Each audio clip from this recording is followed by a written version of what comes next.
esteja convosco. Ele está no meio de nós. Proclamação do Evangelho de Jesus Cristo segundo João.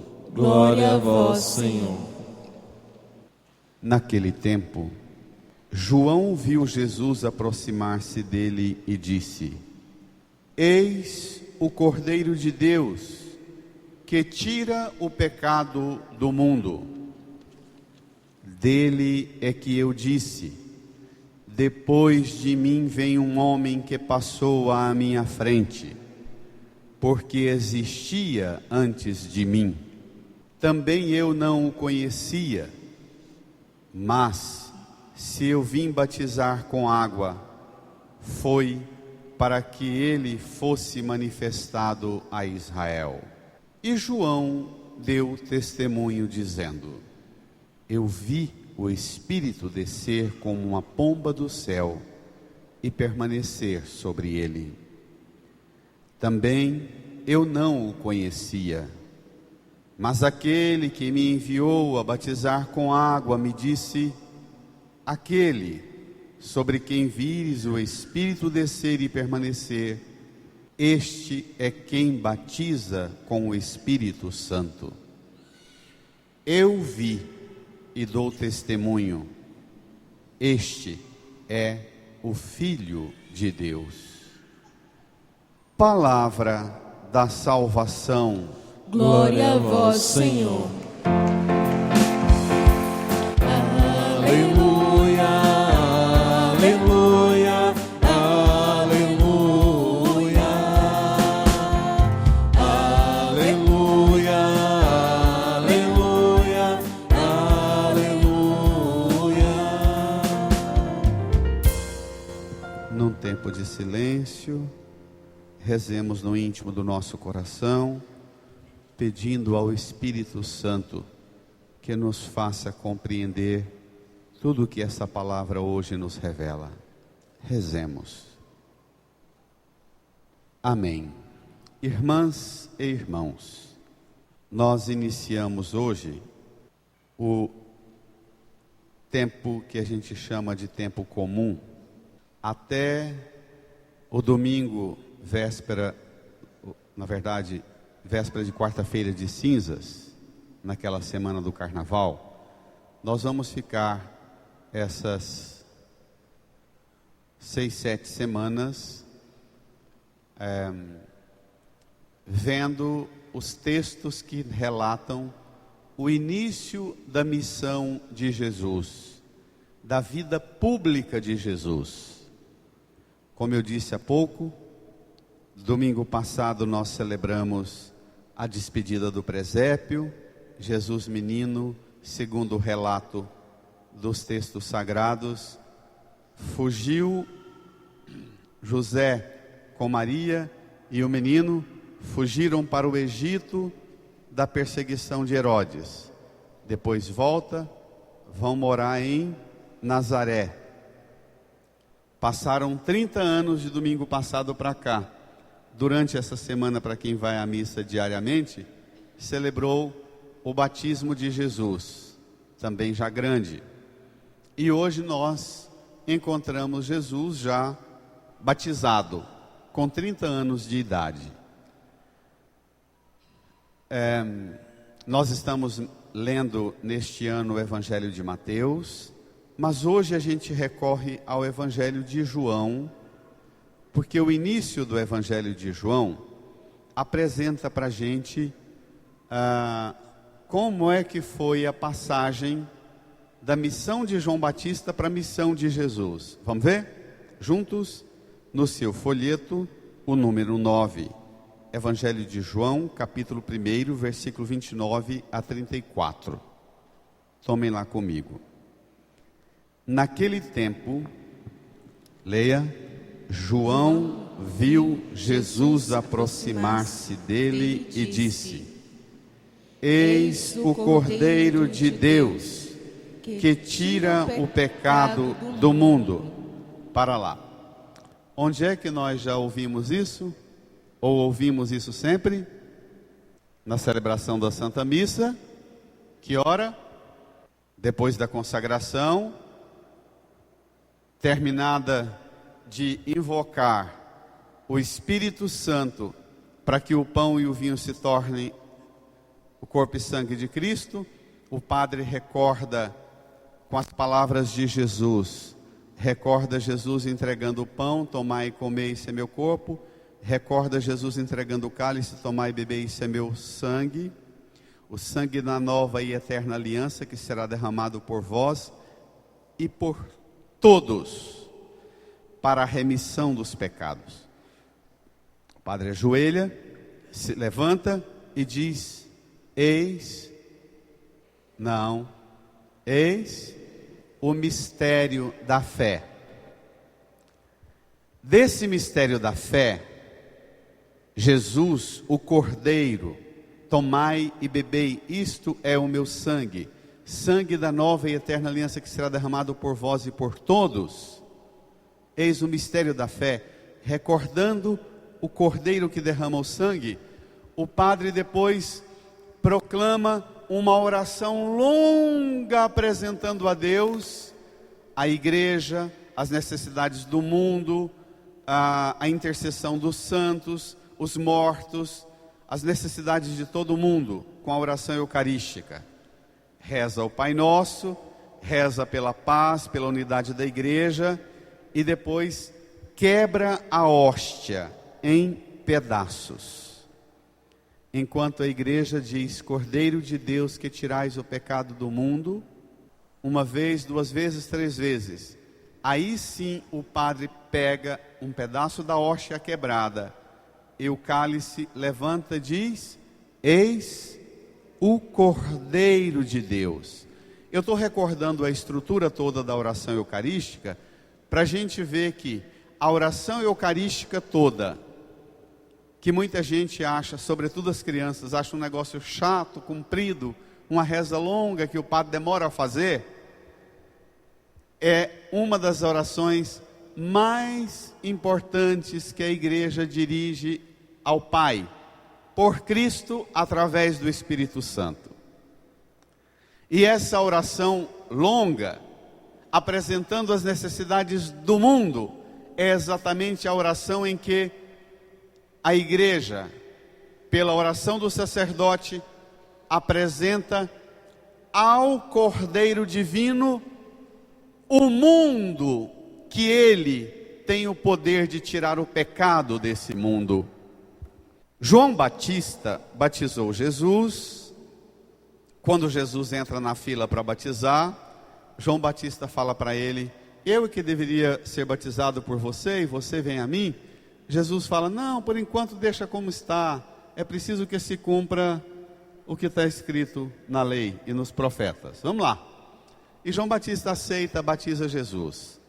No dia seguinte, João Batista está lá, o povo não desgruda de João Batista, o povo ainda está ao redor de João Batista, e João Batista diz: moçada, agora terminou minha missão, agora vocês não vêm mais a mim, eu batizei vocês para preparar vocês para receber o Messias, agora eu também e vocês vamos seguir o Messias. É isso que o texto diz. Quando, no outro texto diz assim, mesmo na sua Bíblia provavelmente vai dizer assim: no dia seguinte, o Evangelho de João mesmo na Bíblia diz: no dia seguinte, João viu Jesus aproximar-se dele e diz: eis o Cordeiro de Deus que tira o pecado do mundo. No dia seguinte ao dia do batismo. Vamos ver. Porque João Batista propõe para que o povo que estava seguindo a ele deixe de seguir a ele e passe a seguir Jesus. Vamos ver? Versículo 30. Dele é que eu disse: depois de mim vem um homem que passou à minha frente, porque existia antes de mim. Também eu não o conhecia, mas se eu vim batizar com água, foi para que ele fosse manifestado a Israel. Eu vim preparar a manifestação pública de Jesus. Seguramente as pessoas estavam tendo dificuldade de deixar de seguir João Batista e não estavam entendendo e querendo continuar seguindo João Batista. João Batista insiste, versículo 32.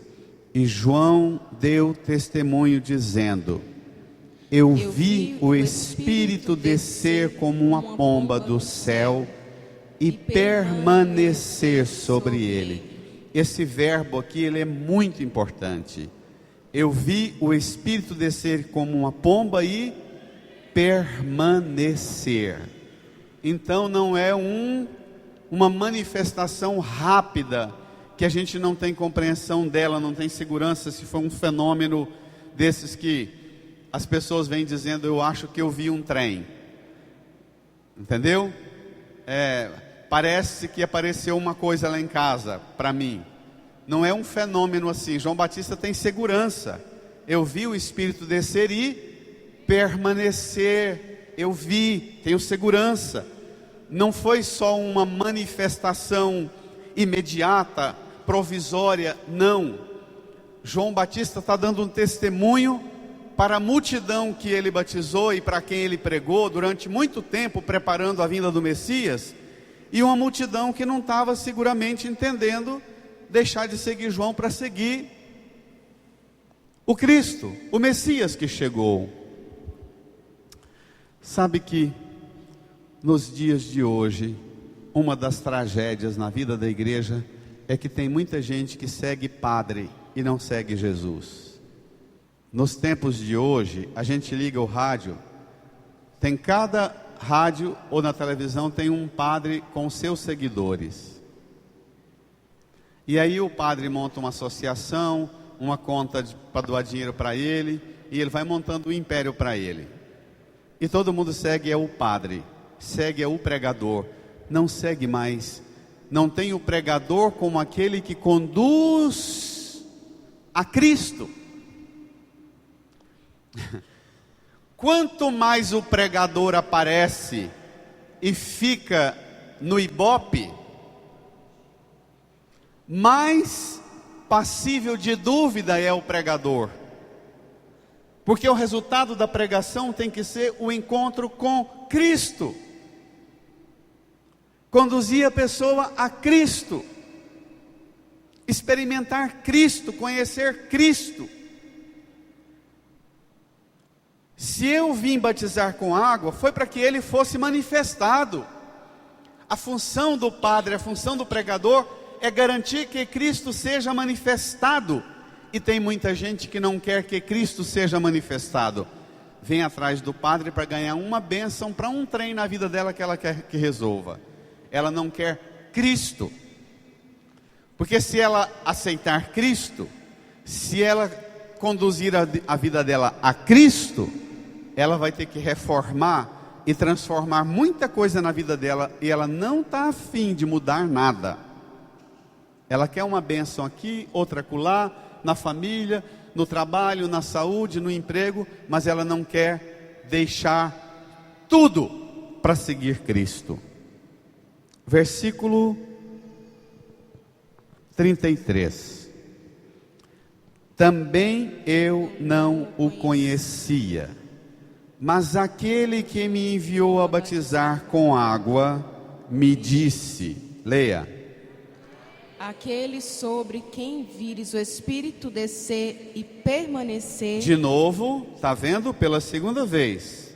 O Espírito não só desceu, o Espírito desceu e permaneceu. Sobre Jesus o Espírito desceu e permaneceu. Leia: este é quem batiza com o Espírito Santo. Para lá.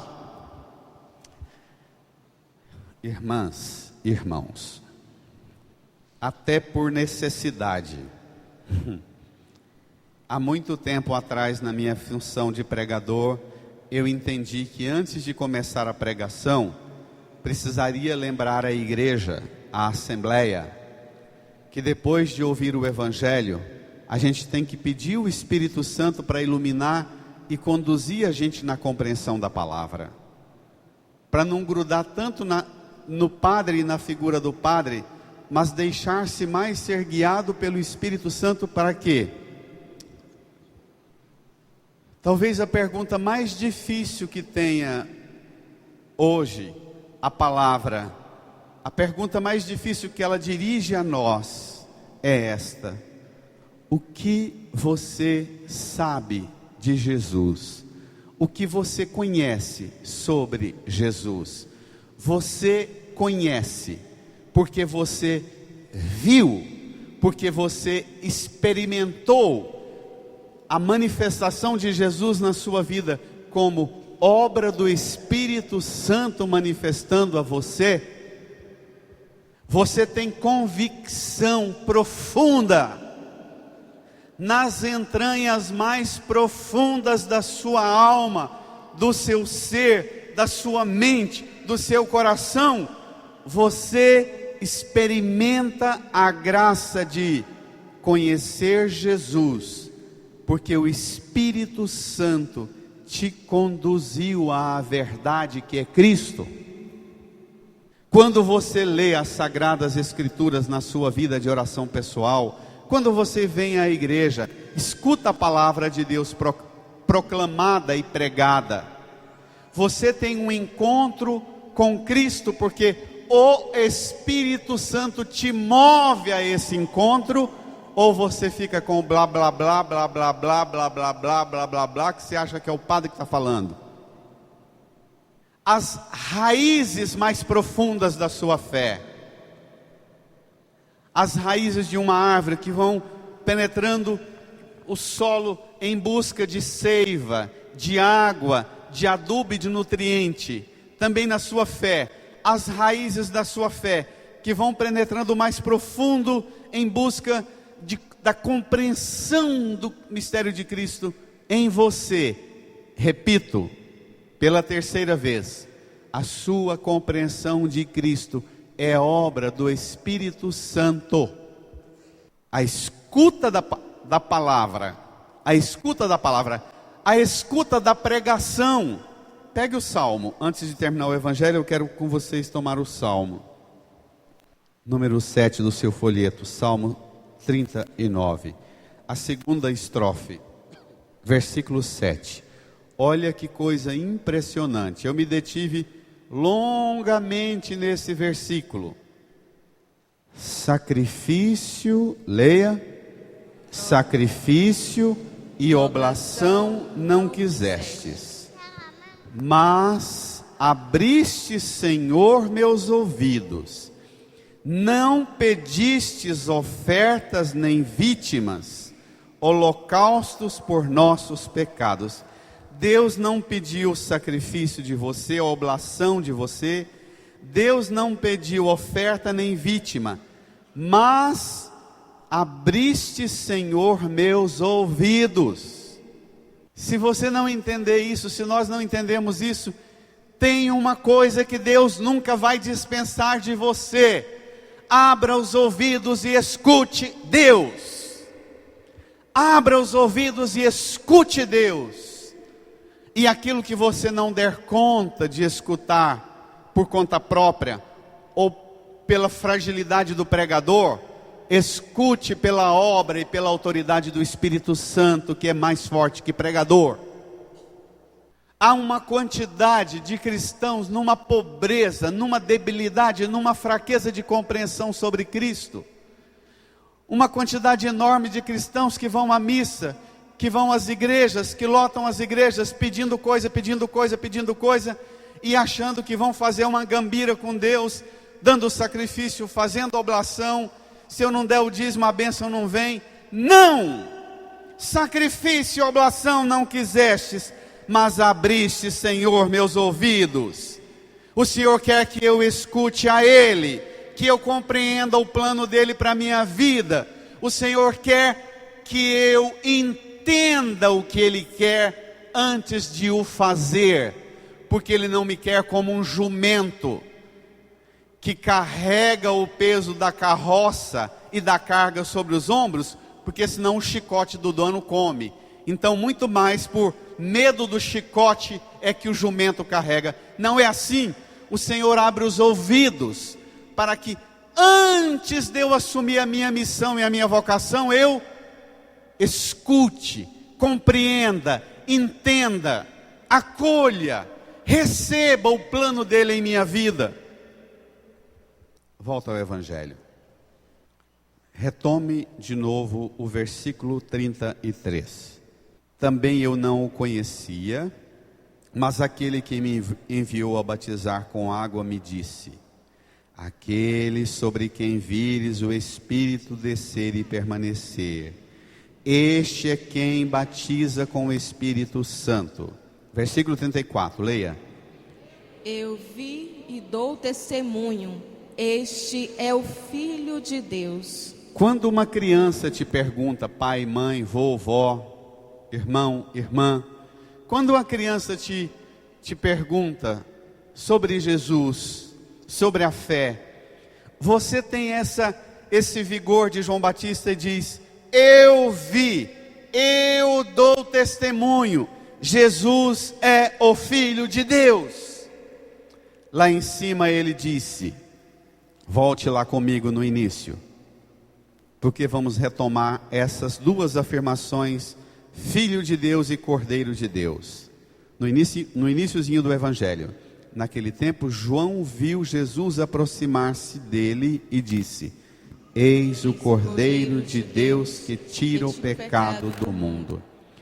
No livro do Apocalipse, repete 28 vezes que Jesus é o Cordeiro de Deus. O Cordeiro que foi imolado e que está glorioso sentado no trono à direita do Pai.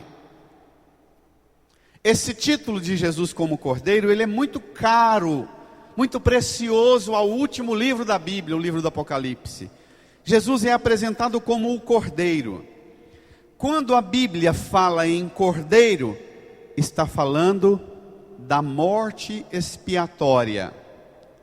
Está falando do Cordeiro como servo que carrega a cruz nos ombros, inocente, que tem o sangue derramado para a redenção da humanidade.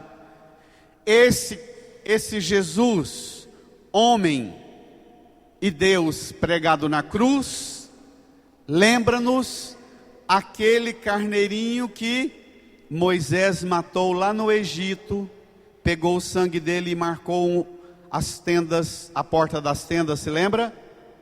O anjo exterminador passou a noite, as tendas que estavam marcadas com sangue foram poupados, o anjo exterminador não entrou lá. Aqui está apresentando Jesus com aquela palavra que eu recordei agora mesmo da Eucaristia, quando Jesus, dando o cálice, diz: este tomai todos e bebei, este é o cálice do meu sangue, o sangue da quê? Da nova, e levante a mão para o céu e diga com mais vigor: sangue da Nova e eterna aliança. Brada, sangue da Nova e eterna aliança. nova. Por quê?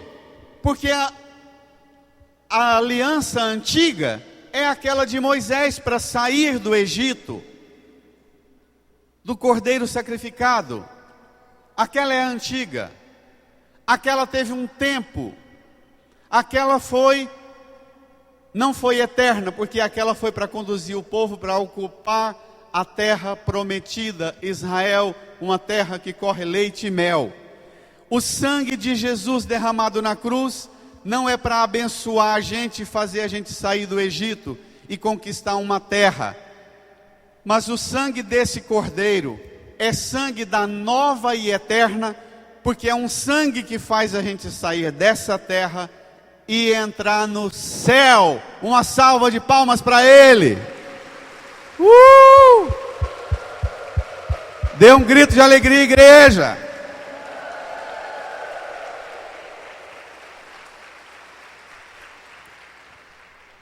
Repito o que disse o ano passado várias vezes. Tem muita gente que ainda segue Jesus como se ele fosse o Moisés. Seguem Jesus apenas querendo de Jesus as conquistas das coisas deste mundo, uma terra que corre leite e mel, uma casa, uma moradia, um emprego, uma saúde.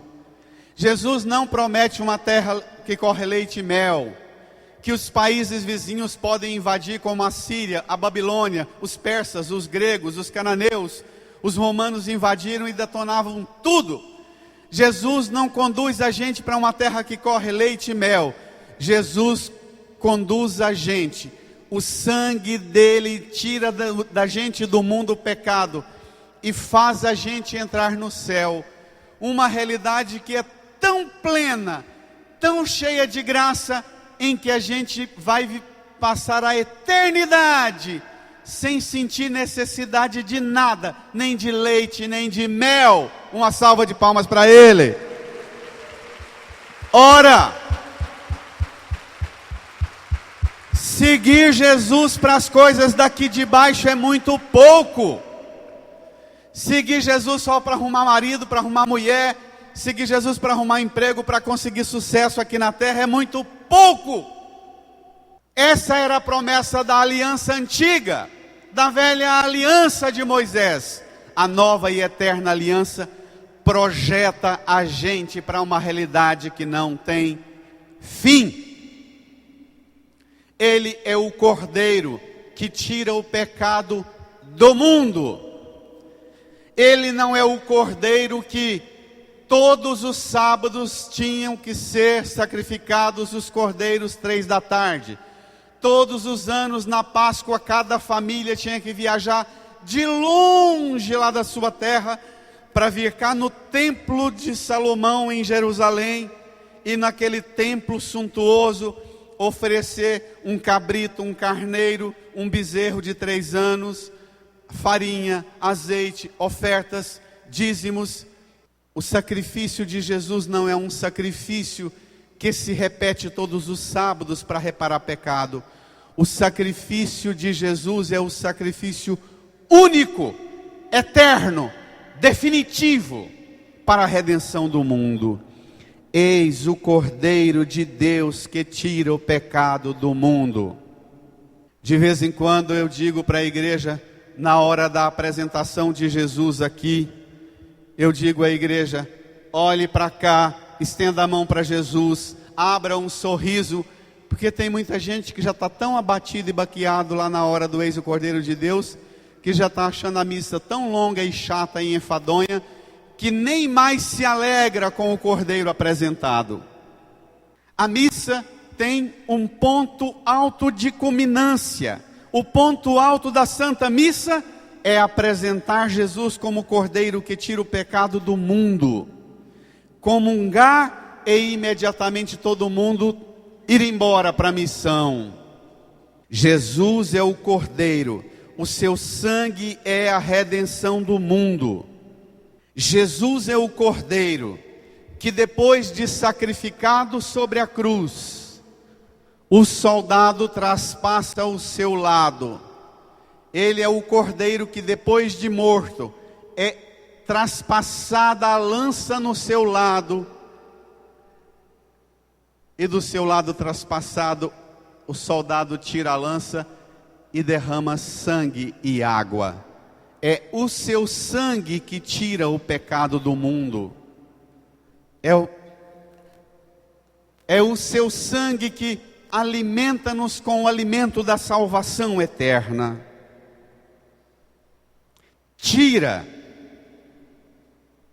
Tirar o pecado. Ele é o levantador, ele é o carregador. Ele faz desaparecer nossa culpa pelo sangue dele derramado na cruz. Tudo que nos tornava indigno de Deus, o sangue dele derramado na cruz. É bacana que de vez em quando vem umas pessoas que cometeram alguns erros na vida. A pessoa comete e ela fica traumatizada e revoltada porque ela cometeu um erro, um pecado na vida. E ela passa a vida inteira repetindo: eu não presto, eu não valho de nada, porque eu fiz tal coisa errada, eu fiz tal coisa errada, eu fiz tal coisa errada. Eu digo para a pessoa, dando uma bronca severa nela: espera lá, você está achando que a maldade que você fez é grande, e é grande mesmo. Mas a sua maldade grandiosa, ela nunca será maior que o poder do sangue de Jesus. Amém? Não tem culpa que o sangue dele não apague. O sangue dele apaga, não é pecado seu não, é pecado do mundo. É o conjunto de toda obra má que há no mundo. O sangue dele vence toda potência, poder do mal. O sangue dele não é uma obrinha, não é um dízimozinho que ele oferece todo mês para te dar bênção. O sangue dele é uma oferta eterna, definitiva. É uma obra que de uma vez por todas diz ao pecado: pronto, acabou seu poder sobre mim. Diz à morte: pronto, acabou seu poder sobre nós. Diz ao inferno, ao demônio: pronto, acabou seu poder de ameaça. Ele vence o mal do mundo. Uma salva de palmas para ele.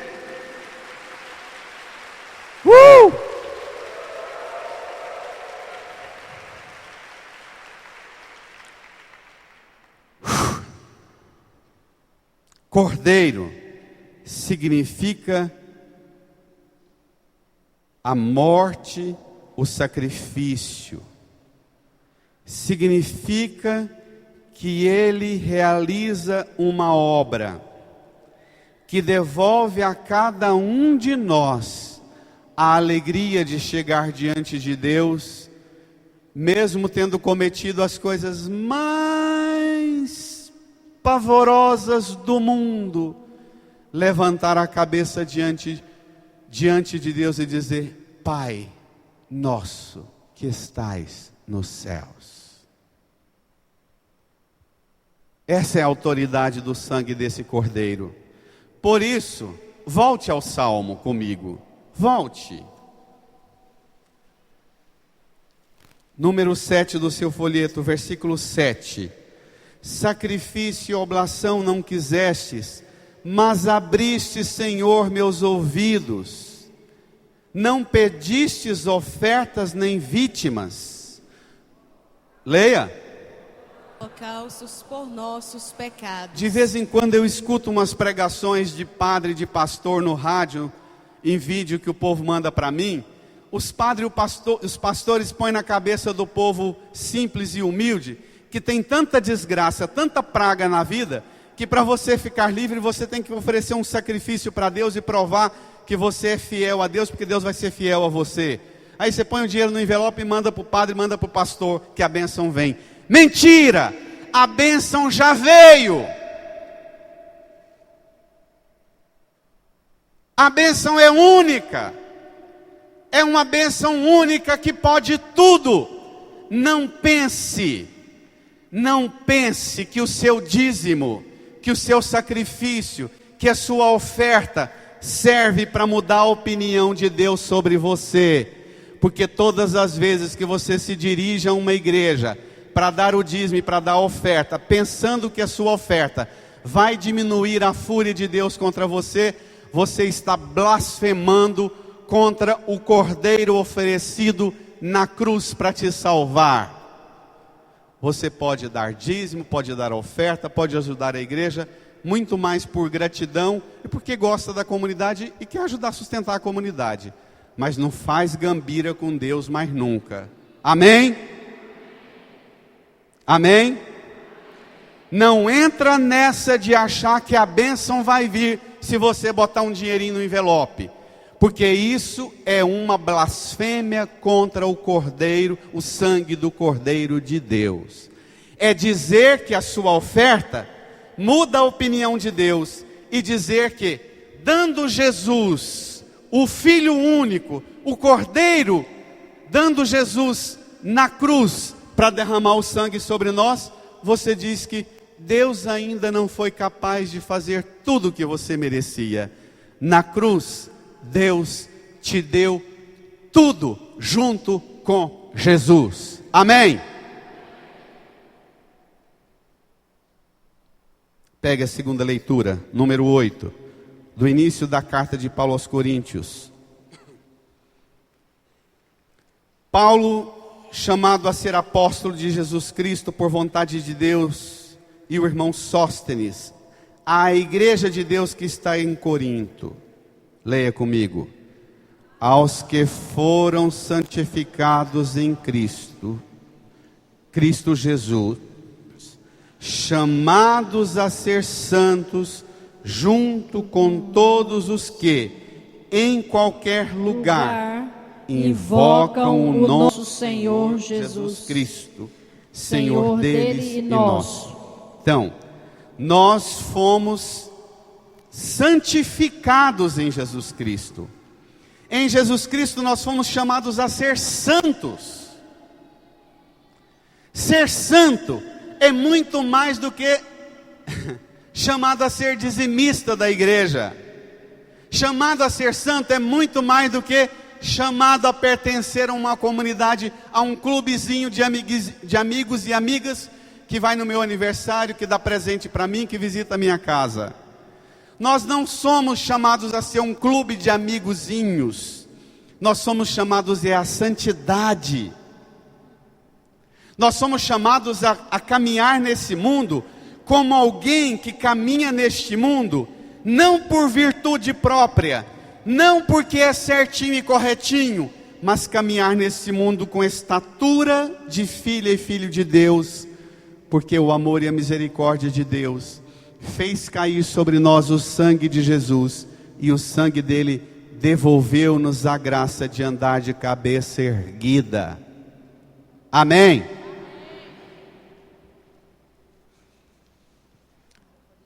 Irmã, irmão, chamados a ser santos, porque o sangue dele pode tudo. O sangue dele vence a morte, vence o pecado, vence o inferno, vence o demônio. Capeta aqui não baixa, porque a capeta aqui não acha brecha para descer, porque aqui não age o poder do grito meu para espantar a capeta. Capeta aqui não baixa, porque aqui baixou antes do capeta o sangue do Cordeiro. É só por causa disso que o capeta não baixa. Não é porque ele tem medo do meu berro de pregador, não. É porque o sangue dele vence e desmantela o poder do diabo, do pecado, da morte, do inferno. O sangue dele cala, inclusive a sua consciência pesada. O sangue dele te devolve, te dá o perdão, e o sangue dele faz você...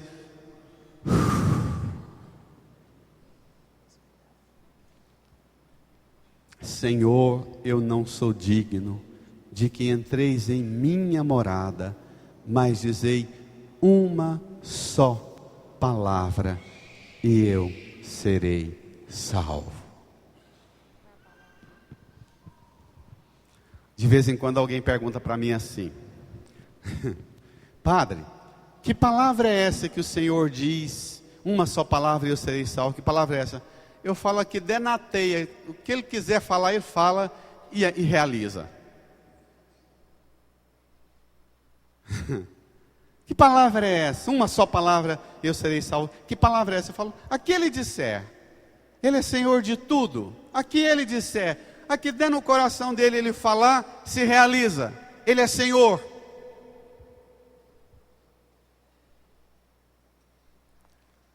Irmãs, irmãos, nós celebramos nesses tempos o mistério da encarnação de Jesus, que nascendo na pobreza de Belém, hoje mostra para nós que aquela esperança que a humanidade tanto desejou ver, aquele sonho, aquele anseio que a humanidade tanto guardava no coração, que Deus entrasse na história, que Deus entrasse e botasse fim no poder do mal, que Deus ajudasse a gente a vencer o mal, que Deus ajudasse a gente a enfrentar todas as potências da maldade.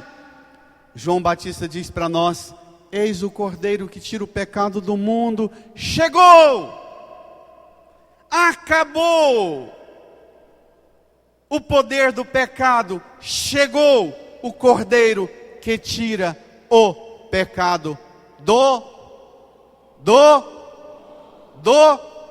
mundo. E não só de você, e não só da sua casa, e não só da sua família, e não só do município de Senador Canedo. Bem-vindo, senhor prefeito. Seja bem-vindo. Aproveitamos para rezar para o senhor, pelo seu secretariado, para que o Espírito Santo conduza o senhor prefeito, pela obra do Espírito Santo, o Senhor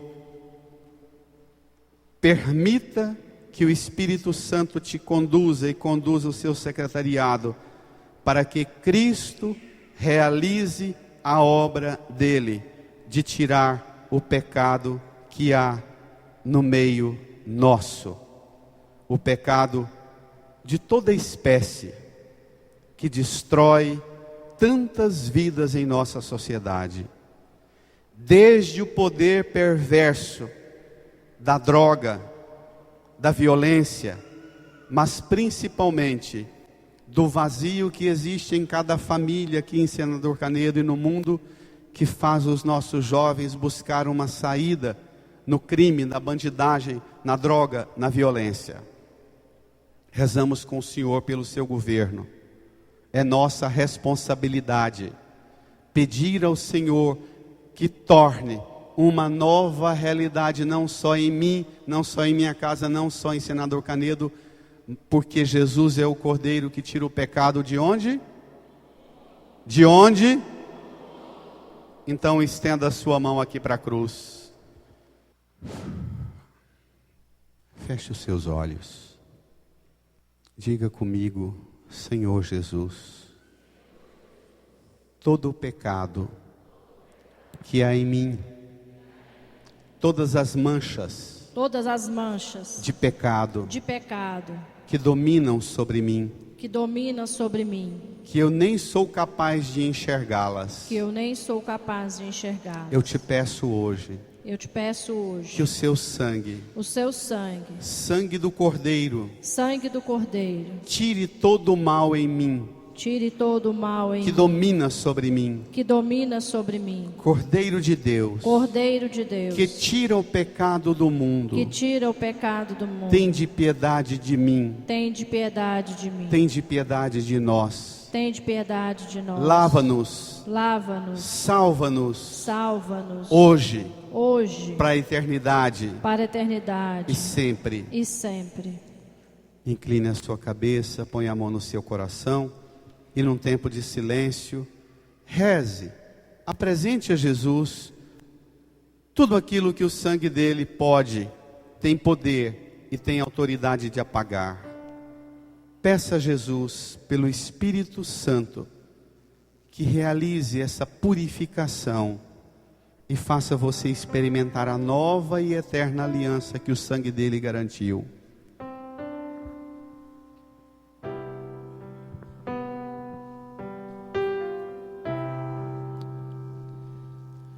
Espírito Santo, vinde falar em mim. Espírito Santo, vinde orar em mim. Espírito Santo, vinde falar em mim. Espírito Santo, vinde orar em mim. Vinde cura, vinde liberta nossos corações. corações de toda opressão. Vinde transformar, vinde incendiar, traz fogo do céu neste lugar.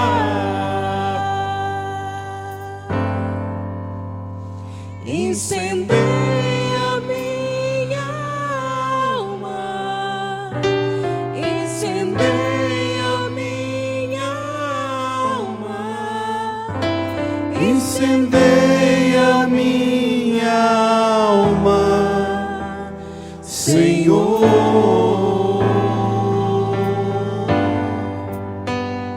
Incendeia minha alma, Incendeia minha alma, incendeia minha alma, Senhor.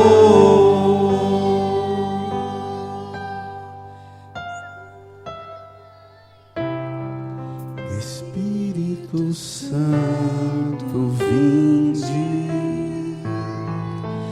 Falar em mim, Espírito Santo, vinde Espírito Santo, vinde orar em mim, orar em mim, vinde curar, vinde curar, vinde libertar nossos corações de toda opressão. Vinde transformar, vem incendiar, traz fogo do céu nesse lugar.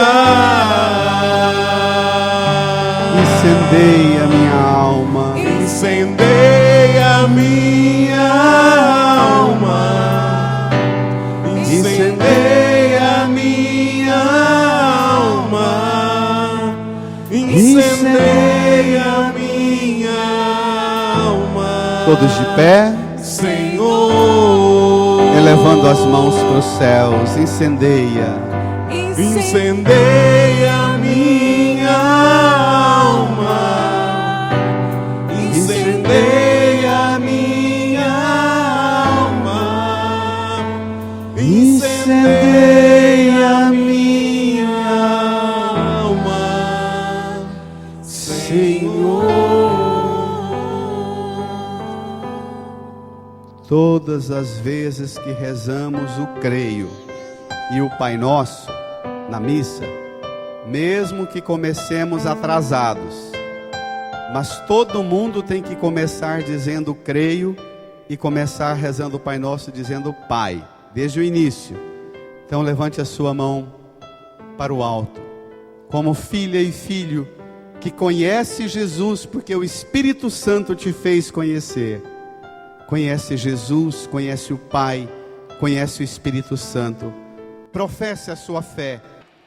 Amém. Amém.